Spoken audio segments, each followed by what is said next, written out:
ركلتين مقابل ركلة واحدة. شاهد كسرة بايز كيف لعب الكرة تقريبا بنفس مكان لعب الركلة التي لعبها البرازيل برونو أوليفيرا. الآن الركلة الثالثة، الآن الركلة الترجيحية الثالثة، الركلة الترجيحية الثالثة لمصلحة فريق ديالا. من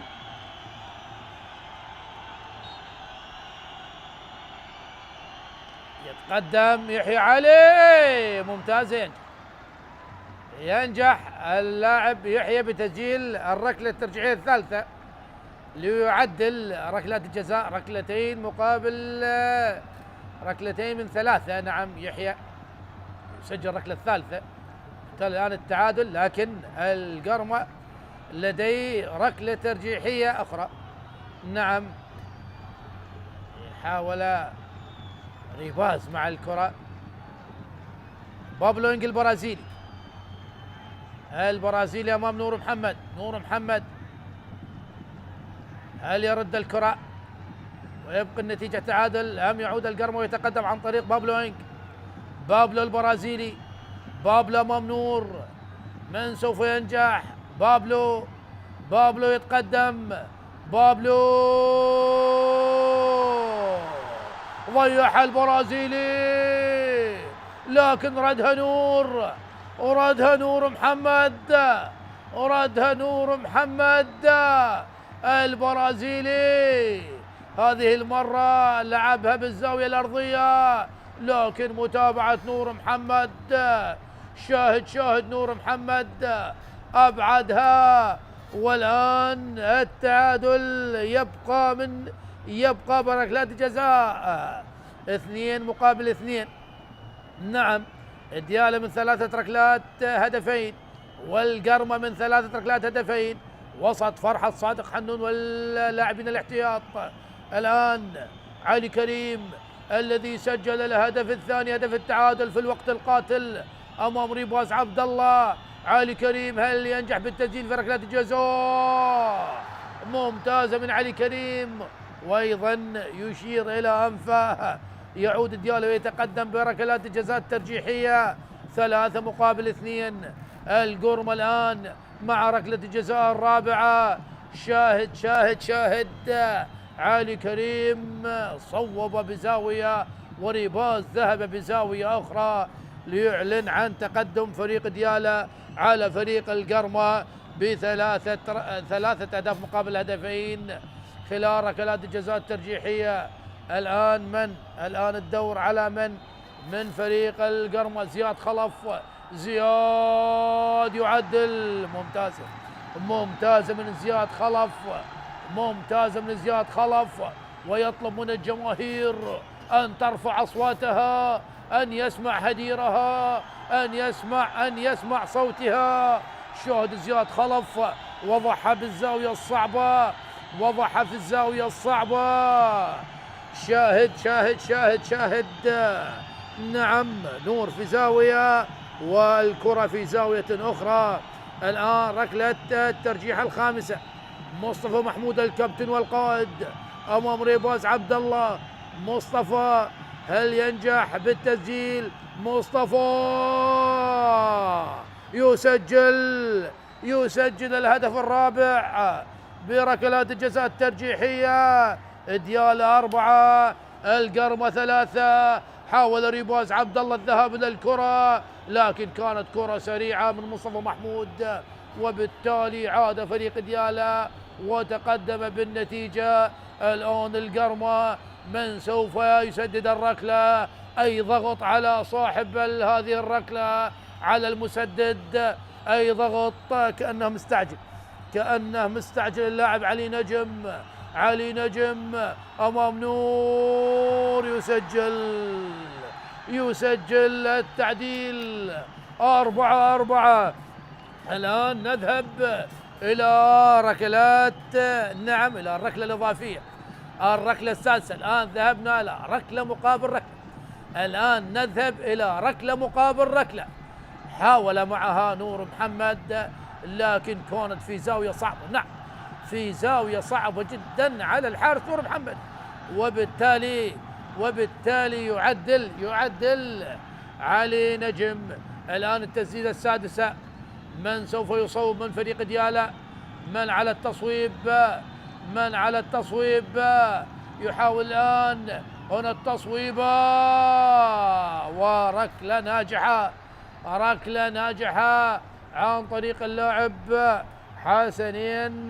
نعم حسنين صبحي ينجح حسنين صبحي بتسجيل هذه الركلة. الآن ديالا 5-4 القرمة، لكن القرمة لديه ركلة جزاء. من على التصويب؟ من فريق القرمة؟ من سوف يصوب؟ ياسر ناجي صاحب الهدف الثاني الجميل.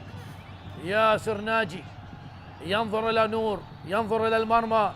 ياسر هل يذهب بنا إلى ركلة إضافية أخرى أم نور؟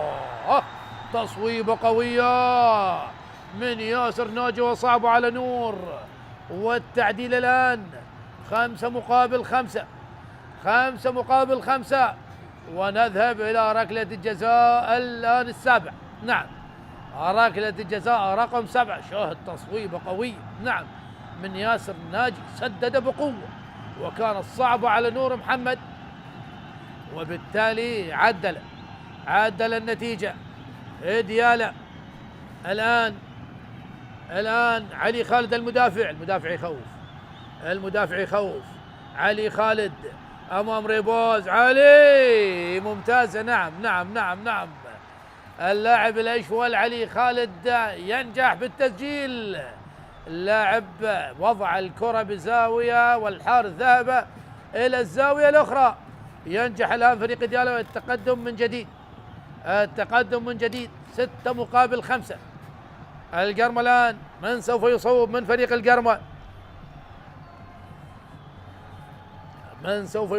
القرمة؟ دوحي محمد عدنان الملقب بدوحي. أمام نور. من سوف ينجح؟ هل نذهب إلى ركلة جزاء أخرى؟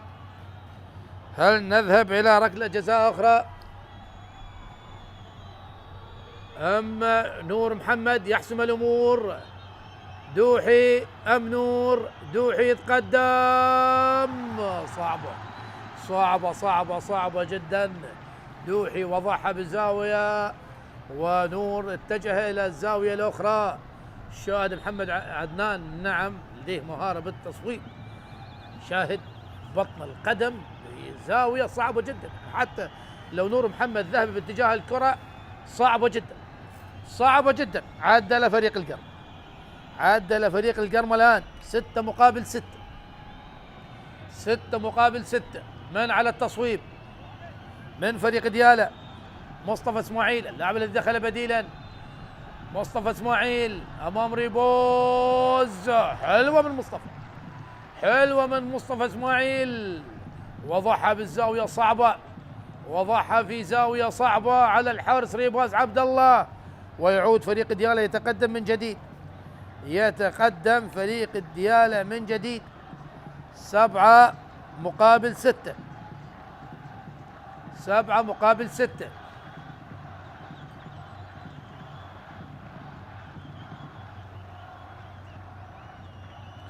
الآن عني الشعبان مثل ما ذكرنا المدافع يخوف. عني الشعبان ضيع. خلاص ديالا تصنع التاريخ. ديالا بطلة لدور الدرجة الممتازة موسم 23-24 للمرة الأولى بتاريخ مدينة البرتقال، بتاريخ هذه المحافظة الجميلة، هذه المحافظة العريقة، هذه المحافظة المتميزة بكل شيء. مبروك لديالا، مبروك. شاهد ذهب إلى الوالدة، ذهب إلى العائلة. أكيد العائلة هي الداعم الأكبر لأي شخص يريد أن ينجح، لكن هذه العائلة الكبيرة تحت مسمى جماهير ديالا هي التي كانت رقم 1 في نادي ديالا لهذا الموسم. عني الشعبان، في ليلة مأساوية للتاريخ تسببت بالهدف الأول في مرمى فريقك، والآن فقط بركلة الجزاء. نعم، ليلة مأساوية في تاريخك يا عنيد شعبان، لكن هذه الرياضة، يوم فرح، يوم حزن، يوم فوز، يوم خسارة. وجماهير ديالا صنعت الحدث في مدرجات ملعب الشعب الدولي، ونادي ديالا صنع الحدث بالفوز باللقب التاريخي. ونشاهد يعني نور محمد ذهب باتجاه العائلة، ذهب باتجاه الهيئة الإدارية، واللاعبين ذهبوا باتجاه هذه الجماهير التي زحفت نحو بغداد وقطعت أكثر من 100 كيلومتر من أجل مساندة هذا الفريق البرتقالي، مساندة مدينة البرتقال. وفي الأخير ديالا حقق اللقب. وهذه جماهير القرمة، لقطة حزن هنا، لقطة فرح هناك. أكيد يعني أكيد في النهاية تبقى هي الرياضة فوز وخسارة. مبارك لديالا وهارد لك لفريق القرمة، لكن لا ننسى، لا يا الله يا الله على هذه اللقطة، يقبل أقدام والدته. يا الله صعبة جدا هذه اللقطة، يا الله يا الله. أكيد يعني العائلة، أكيد أهم شيء في الحياة هي العائلة، وأكيد العائلة تقف وراء هذا الشخص الناجح نور محمد. وبالتالي نجح اليوم برد ركلتي جزاء، وتوج ديالا بلقب الدوري في موسم 23-24. حبة المشاهدين، الآن سوف نترككم مع لحظات التتويج التاريخية لنادي ديالا الفاز بالمركز الأول، والقرمة الذي فاز بالمركز الثاني.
أعزائي المشاهدين، والآن مراسم التتويج لبطل الدوري العراقي الممتاز لهذا الموسم 2023، وأيضا الجوائز الفردية. مبارك لديالة المركز الأول، وأيضا يعني بكاء هذا الطفل الصغير يعني بصراحة أكيد يعني المشاعر صعب جدا التحكم بها، خاصة في هكذا مباراة، خاصة يعني مباريات بصراحة مباراة كانت على مستوى كبير جدا، فيها تقلبات، فيها الكثير من الإثارة، المتعة، يعني خاصة أن فريق يعني فريق القرمة بالرغم من نقص العدد من الدقيقة 53 خروج إبراهيم نعيم بالبطاقة الحمراء، لكن عاد وسجل التعادل ومن ثم تقدم، لكن ديالة في الدقيقة الأخيرة عدل النتيجة والذهاب إلى ركلات الجزاء الترجيحية، ومن ثم ركلات الجزاء الترجيحية التي ابتسمت لديالة، والديالة بطلا لدوري الممتاز والوصافة لمصلحة فريق القرمة، لكن هو الأهم للفريقين الوصول إلى دوري نجوم العراق للمحترفين. حكام اللقاء الذين قادوا هذه المباراة طاقم التحكيم الدولي يوسف سعيد وواثق مدلل وأمير داوود وسالم عامر.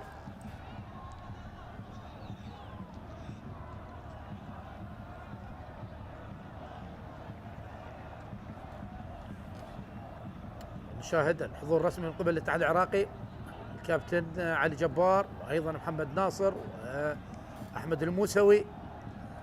جماهير ديالة رقم واحد في هذا اللقاء بصراحة، يعني قدمت الدعم الكبير للفريق خاصة بعد ما تأخر. يعني شاهدنا المدرجات وكانت مشتعلة من أجل المؤازرة والدعم.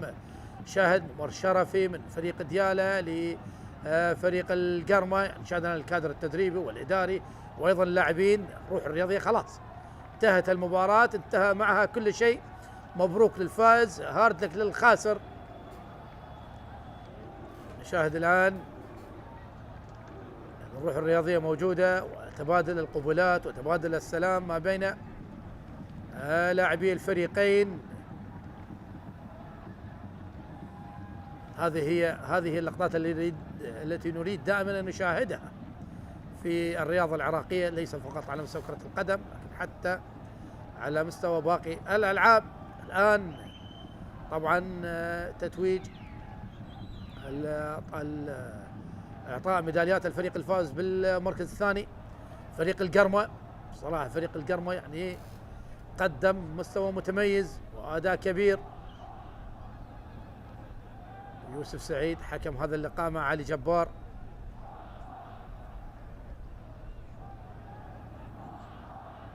تكريم الحكام، مباراة النهائية، احتفاظ بكرات هذه المباراة النهائية أكيد تكون تاريخية، أكيد تكون إرث للأبناء للأحفاد. بالتالي الحكام دائما ما يحتفظون بالكرات التي طبعا تلعب بها المباراة النهائية. حكام اللقاء واثق مدلل، أمير داوود،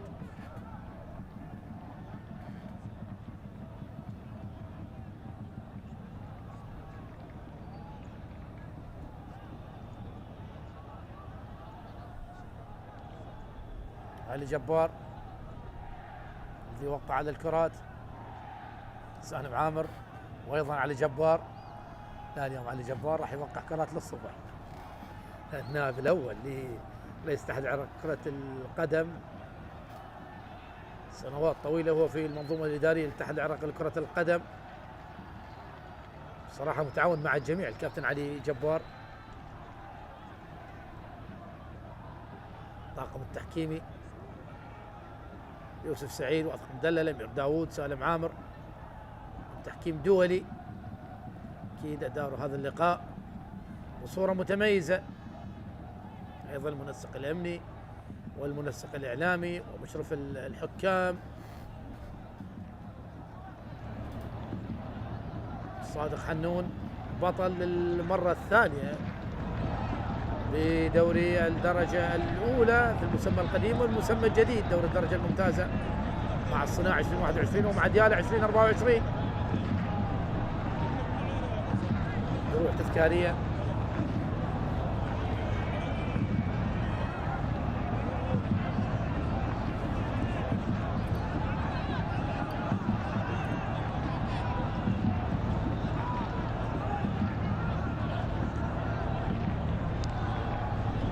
الآن يتقدم فريق القرمة من أجل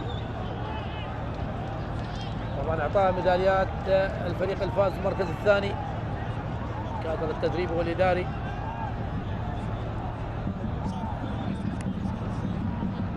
أكيد مستوى متميز لفريق القرمة أضاف صراحة لدوري نجوم العراق، خاصة فريق القرمة. يعني هناك كلام وأحاديث حول تعاقدات كبيرة عن أي الشعبان، أي ليلة يعني أي الشعبان لاعب رقم 4 تسبب بهدف، وأيضا أضاع ركلة جزاء أبعدت الفريق عن التتويج. لكن خلاص هذه كرة القدم، هذه كرة القدم يحدث فيها كل شيء، تفوز تخسر، هو الأهم. الفريقين تم تحقيق الأهم هو الفوز بتذاكر التأهل إلى دوري طبعا دوري المحترفين، دوري النجوم.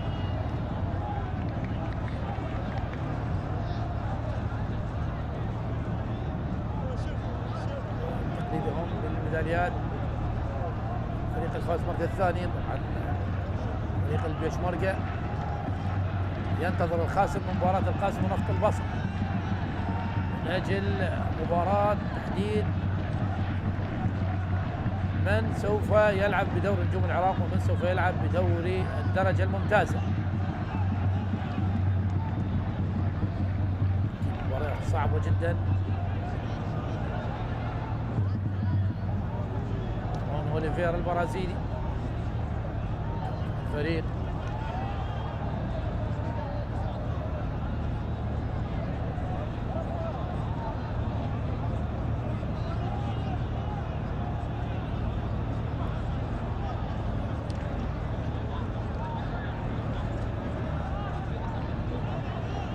مصطفى محمود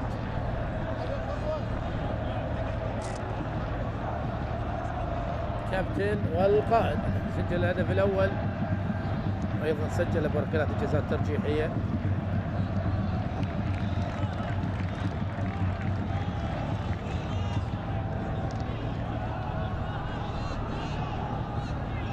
جائزة أفضل حارس مرمى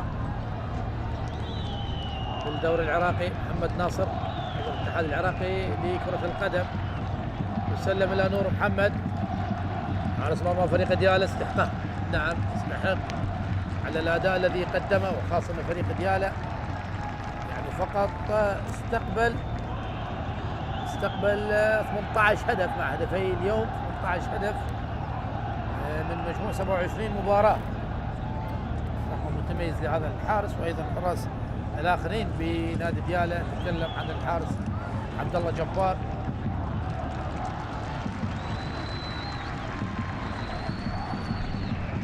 دوحي، محمد عدنان.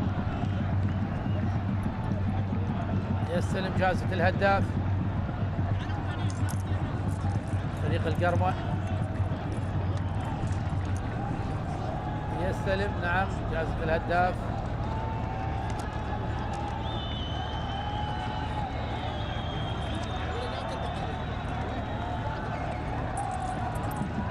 جائزة الآن فريق الفاز المركز الثاني لنادي القرمة رون أوليفيرا، يستلم الكاس الفاز المركز الثاني فريق القرمة. بصراحة الفريق سوف يكون إضافة حال رجاله من ناحية الجماهيرية، أيضا من ناحية المنافسة. أكيد الفريقان سوف يبدأان بتعزيز الفريق، تعزيز طبعا الزاد البشري، وكذلك يعني تصحيح الأخطاء التي وقع بها الفريق خلال هذا الموسم من أجل الدخول بجاهزية في طبعا في دوري نجوم العراق. دوري الرفاه أكيد يختلف تماما عن دوري الدرجة الممتازة، يحتاج الآن تسليم ميداليات الفريق الفائز المركز الأول. شوفوا محمود، علي خالد،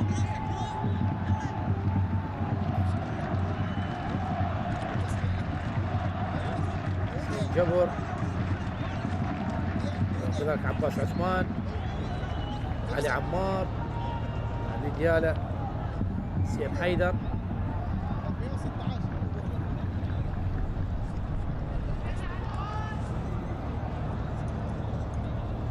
أكيد لحظات تاريخية لفريق ديالى،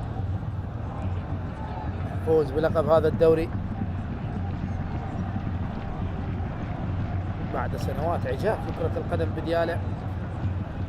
حاول في المواسم الماضية أن يتأهل أن يصل، لكن خلاص حقق ما مطلوب وفي هذا الموسم.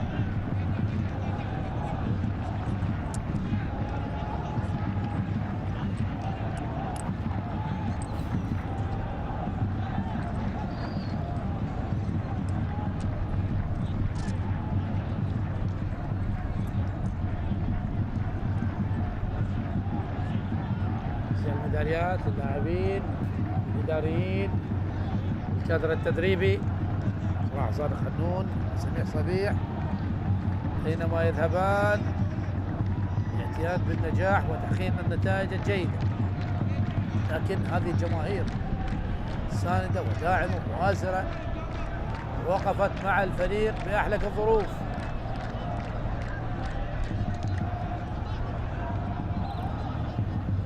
ننتظر اللحظة التاريخية ورفع اللقب. مصطفى محمود ينتظر، خبرة 30 عام عمر هذا اللاعب. درع الدوري الآن يأتي مصطفى محمود بانتظار أن يرفع اللقب. مصطفى الذي يستلم درع الدوري العراقي لموسم 23 للدرجة الممتازة.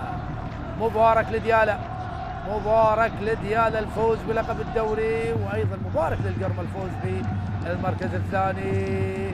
ومصطفى محمود يرفع لقب الدوري للبرتقالي الذي يبتسم إلى مدينة البرتقال. مبارك لجماهير ديالى الفوز بلقب هذا الموسم للدوري العراقي الدرجة الممتازة. أحبة المشاهدين، في الختام تقبلوا تحياتي ملك اللقاء علي عنب، وأترككم مع هذه اللحظات وفرحة فريق ديالى بلقب الدوري.